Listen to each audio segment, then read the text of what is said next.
പ്രേക്ഷകരെ, നമ്മളുടെ വാർത്തായാത്ര തുടരുന്നു. സമയം 7 മണി കഴിഞ്ഞ് 34 മിനിറ്റ് ആയിരിക്കുന്നു.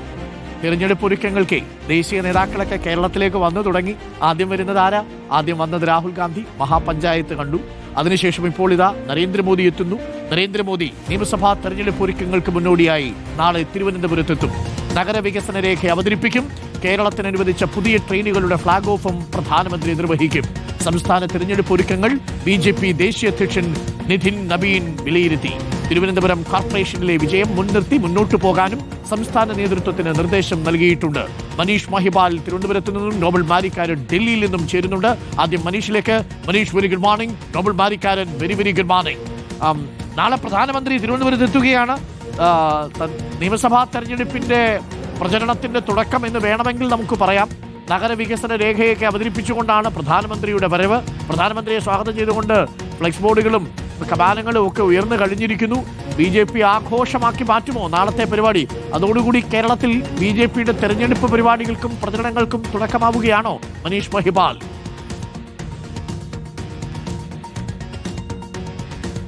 Doctor Arunkumar, good morning.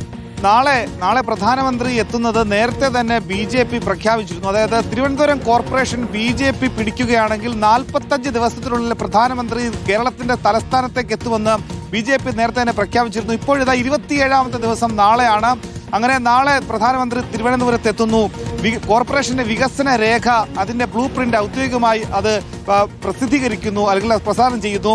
രാവിലെ 10 മണിക്ക് പ്രധാനമന്ത്രി അന്താരാഷ്ട്ര വിമാനത്താവളത്തിലെത്തും. 10:30 മുതലാണ് പരിപാടി. 2 മണിക്കൂറാണ് തലസ്ഥാനത്ത് ചെലവഴിക്കുക. 12:30-ക്ക് അദ്ദേഹം തിരികെ അന്താരാഷ്ട്ര വിമാനത്തിലേക്ക് തിരികെ പോകും. 10:30-ക്ക് പരിപാടി നടക്കുന്നത് പുത്തരിക്കണ്ടം മൈതാനത്ത് 3 പരിപാടികളാണ്. 4 ട്രെയിനുകളുടെ ഫ്ളാഗ് ഓഫ് കർമ്മമാണ് ആദ്യത്തെ പരിപാടി. അതിനുശേഷം ടെക്നിക്കൽ ഹബിന്റെ കർമ്മമുണ്ട്, അതായത് കല്ലിടൽ ചടങ്ങുണ്ട്. മൂന്നാമത്തേതാണ് സംഘടന, അതായത് BJPയുടെ പാർട്ടി പരിപാടി, സംഘടനാതല പരിപാടിയാണ്. അത് പുത്തരിക്കണ്ടത്തിന് സമീപത്ത് തന്നെയുള്ള പാർട്ടി പ്രത്യേക വേദിയിൽ വെച്ചായിരിക്കും മൂന്നാമത്തെ പരിപാടി.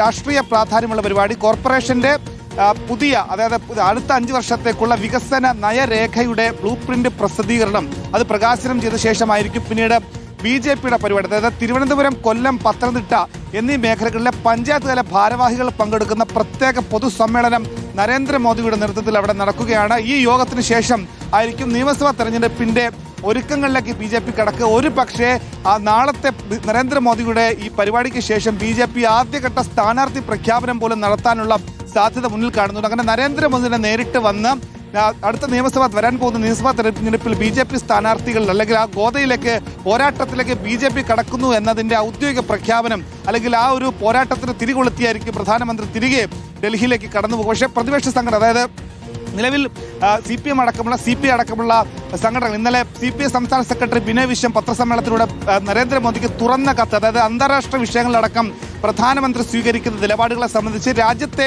വലിയ പ്രശ്നങ്ങളെ സംബന്ധിച്ച് പ്രധാനമന്ത്രി എടുക്കുന്ന തീരുമാനങ്ങളെ കുറിച്ചൊക്കെ തന്നെ തുറന്ന കത്തുമായി ഇന്നലെ CPIയുടെ സംസ്ഥാന സെക്രട്ടറി ബിനോയ് വിശ്വം രംഗത്തെത്തിയിരുന്നു. അങ്ങനെ എങ്ങനെ CPIയും CPMും കോൺഗ്രസും ഒക്കെ തന്നെ നരേന്ദ്രമോദിയുടെ ഈ രീതിയിലെ തലസ്ഥാന സന്ദർശനത്തെ കാണുന്നു, ഏത് രീതിയിൽ കാണുന്നു, രാഷ്ട്രീയ പ്രാധാന്യമുണ്ടെന്നാണെങ്കിലും നാളെയാണ് BJP പ്രഖ്യാപിച്ച് 27ാം ദിവസം കോർപ്പറേഷൻ കൈപ്പിടിയിൽ ഒതുക്കിയ ശേഷം നരേന്ദ്രമോദി തലസ്ഥാനത്തെത്തുന്നത്. വളരെ പ്രധാനപ്പെട്ട ഒരു കാര്യമാണ്. പ്രിയപ്പെട്ട പ്രേക്ഷകരെ, നമുക്കിപ്പം ഡൽഹിയിൽ നിന്നും നോബൽ മാരിക്കാരനുണ്ട്. പതിവ് പോലെ പുകമഞ്ഞിനിടയിൽ നിന്നാണ് നോബൽ പ്രത്യക്ഷപ്പെട്ടിരിക്കുന്നത്. നല്ല മഞ്ഞുണ്ട് നോബലിന്റെ പുറകോശത്തേക്ക് നോക്കിയാൽ. ഈ വാർത്തയിലേക്ക് വരുന്നതിന് മുമ്പ് നല്ല തണുപ്പുണ്ടോ നോബൽ ഇന്ന് ഡൽഹിയിൽ? Good morning Arun, very good morning. ദില്ലിയിൽ ഇന്ന് അത്യാവശ്യം തണുപ്പുണ്ട്, ഒപ്പം നല്ല പുകമഞ്ഞുണ്ട്. മഞ്ഞിനേക്കാൾ കൂടുതൽ പുകമഞ്ഞാണ് ഉള്ളത്. നമുക്ക് പാർലമെന്റാണ് ഈ കാണുന്നത്. പാർലമെന്റ് പരിസരത്തൊക്കെ നമുക്ക് വലിയ രീതിയിൽ പുകമഞ്ഞ് ഇപ്പോഴും കാണാൻ കഴിയുന്നുണ്ട്. അതാണെങ്കിൽ കാലാവസ്ഥ പ്രതികൂലമാണ് എന്ന് തന്നെ വേണം പറയാൻ. പ്രത്യേകിച്ച് വായു മലിനീകരണം രൂക്ഷമായ സാഹചര്യത്തിലാണ് ദില്ലിയിൽ ഉള്ളത്. പക്ഷേ ചൂടേറിയ വാർത്തകൾ ഒരുപാട് ദില്ലിയിൽ ഇന്നും ഉള്ള ദിവസമാണ്. അതുകൊണ്ട് വാർത്താ സമ്പന്നമാണ് ദില്ലി എന്ന് നമുക്ക് പറയാം. ഓക്കെ, അപ്പോൾ പ്രധാനമന്ത്രി നാളെ ഡൽഹിയിൽ നിന്ന് തിരുവനന്തപുരത്തേക്ക് വരികയാണ്. ഗംഭീരമായ സ്വീകരണ പരിപാടിയാണ് BJP നിശ്ചയിച്ചിരിക്കുന്നത്. നേരത്തെ രാഹുൽ ഗാന്ധി വന്ന് മഹാപഞ്ചായത്തിൽ UDFന്റെ പ്രചരണ തന്ത്രത്തിന് തുടക്കം കുറിച്ചിരിക്കുന്നു. ഇപ്പോൾ പ്രധാനമന്ത്രി കൂടി വരുന്നതോടുകൂടി BJP ക്യാമ്പ് അത്യാവേശത്തിലാണ്. നിതിൻ നബീൻ കാര്യങ്ങൾ വിലയിരുത്തിയെന്നാണ് മനസ്സിലാക്കുന്നത്. എന്താണ് പ്ലാൻ നോബൽ?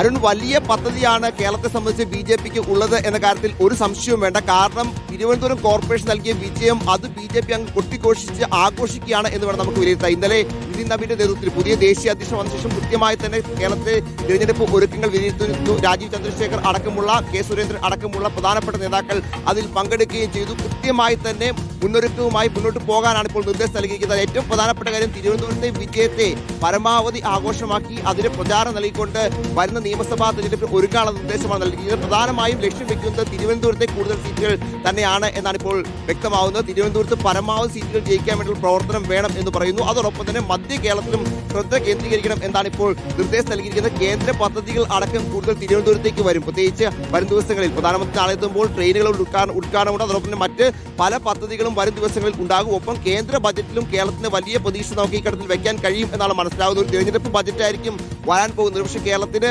എക്കാലത്തെയും പ്രധാനപ്പെട്ട ആഗ്രഹങ്ങളായ, ആവശ്യങ്ങളായ എയിംസ് അടക്കമുള്ളതൊക്കെ പ്രഖ്യാപിച്ചാലും അത്ഭുതപ്പെടാനില്ല എന്ന് വേണം നമുക്ക് വിലയിരുത്താൻ. അത്തരത്തിൽ കേരളത്തിലേക്ക് ഒരു മികച്ച രാഷ്ട്രീയ നീക്കമാണ് BJP ലക്ഷ്യം വെക്കുന്നത്. വിനോദ് താവഡെ ദേശീയ ജനറൽ സെക്രട്ടറിയാണ്. അദ്ദേഹത്തിന് ബീഹാറിന് ചുമതലയുണ്ടായിരുന്നു, നേരത്തെ മഹാരാഷ്ട്രയിൽ ചുമതലയുണ്ടായിരുന്നു.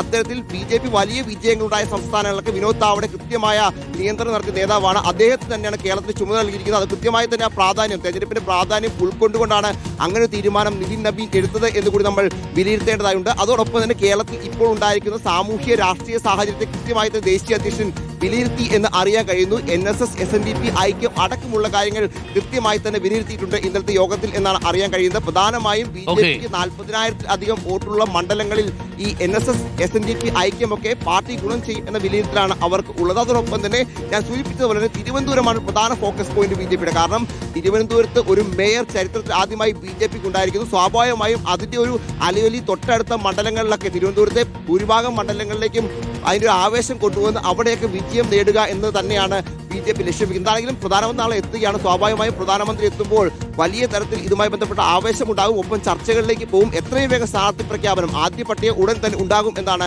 രാജീവ് ചന്ദ്രശേഖർ അടക്കം കഴിഞ്ഞ ദിവസം വ്യക്തമാക്കിയത്. കാരണം ജനുവരി അവസാനമോ അല്ലെങ്കിൽ ഫെബ്രുവരി ആദ്യമോ തന്നെ ആദ്യ പട്ടിക പ്രഖ്യാപിച്ച് കളം നിറയാൻ തന്നെയാണ് BJP ഒരുങ്ങുന്നത്. ദേശീയ നേതൃത്വത്തിന്റെ കൃത്യമായ ഇടപെടലും നിരീക്ഷണവും ഇക്കാര്യത്തിലുണ്ട്. വിനോദ് താവഡെ അടക്കമുള്ള നേതാക്കളും കേരളത്തിലേക്ക് എത്തിക്കൊണ്ട് കാര്യങ്ങൾ ഏകോപിപ്പിക്കും. Arun, okay, thank you. Nobel ബാരിക്കാരനും മനീഷ് മഹിവാലുമാണ് വിവരങ്ങൾ നൽകിയത് തിരുവനന്തപുരത്ത് നിന്നും, ഡൽഹിയിൽ നിന്നും. അപ്പോൾ പ്രധാനമന്ത്രി നാളെ എത്തുന്നുണ്ട്. കളറാക്കാനാണ് BJPയുടെ നീക്കം. തലസ്ഥാനം പിടിച്ചു, ഇനി കേരളം പിടിക്കും എന്ന് പ്രധാനമന്ത്രി നേരത്തെ തന്നെ പറഞ്ഞിരുന്നു. അതിനുള്ള നീക്കങ്ങളാണ്. 40,000-ൽ കൂടുതൽ വോട്ടുകളുള്ള എല്ലാ നിയമസഭകളിലും ശക്തമായ പോരാട്ടത്തിനാണ് BJP സ്ഥാനാർത്ഥികളെ നിർത്താൻ പോകുന്നത്. എങ്ങനെ തിരുവനന്തപുരം കോർപ്പറേഷൻ പിടിച്ചോ അതേ മാതൃകയിൽ കേരളം പിടിക്കാനുള്ള നീക്കത്തിലാണ്. ഇക്കുറിയല്ല, 2031 ആവുമ്പോൾ BJP അധികാരത്തിൽ എത്തിക്കാൻ വേണ്ടിയുള്ള നീക്കമാണ് അണിയറയിൽ നടക്കുന്നത്. ഇപ്പോൾ ഒരു 10ഓളം BJP സ്ഥാനാർത്ഥികളെങ്കിലും വിജയിപ്പിച്ചെടുത്താൽ അത് സംസ്ഥാന നേതൃത്വത്തിന് വലിയ അഭിമാനമാവുകയും ചെയ്യും. അതിൻ്റെ പ്ലാനുകളാണ് നാളെ പ്രധാനമന്ത്രി വന്ന് നിങ്ങളുടെ മുന്നിൽ അവതരിപ്പിക്കാൻ പോകുന്നത്. തലസ്ഥാനത്തിൻ്റെ നിർണായകമായ വികസന പദ്ധതികൾ കൂടി അവതരിപ്പിക്കും. ഗുജറാത്ത് പിടിച്ചത് അങ്ങനെയാണ്. ആദ്യം അഹമ്മദാബാദ് പിടിച്ചു, പിന്നെ ഗുജറാത്ത്. തലവീണ ബാക്കിയും പോരും എന്നുള്ളതാണ് കണക്കൂട്ടം. പക്ഷേ കേരളത്തിൻ്റെ കാര്യത്തിൽ തലയും ഉടലും വാലും എല്ലാം പ്രശ്നമാണ് എന്നുള്ളത് താമസിയാതെ ഒരുപക്ഷെ തിരിച്ചറിയുമായിരിക്കും. അതല്ലെങ്കിൽ അതിനെ മറികടക്കുമായിരിക്കും. എന്താണ് സ്ട്രാറ്റജി എന്നുള്ളത് നമുക്ക് കാത്തിരുന്ന് കാണാം. അപ്പോൾ പ്രിയപ്പെട്ട പ്രേക്ഷകരെ, നമുക്കൊരു കുഞ്ഞിടവേള വേണം. ഇപ്പോൾ സമയം 7 മണി കഴിഞ്ഞ് 42 മിനിറ്റ് ആയിരിക്കുന്നു. NSS, SNDP ഐക്യം BJPക്ക് ഗുണമാകില്ല അരുൺ എന്നൊരു പ്രേക്ഷകൻ പറയുന്നു. ഇക്കുറി അത് ഗുണമാവില്ല എന്ന് താങ്കൾ പറഞ്ഞതിനോട് ഞാൻ യോജിക്കുന്നു.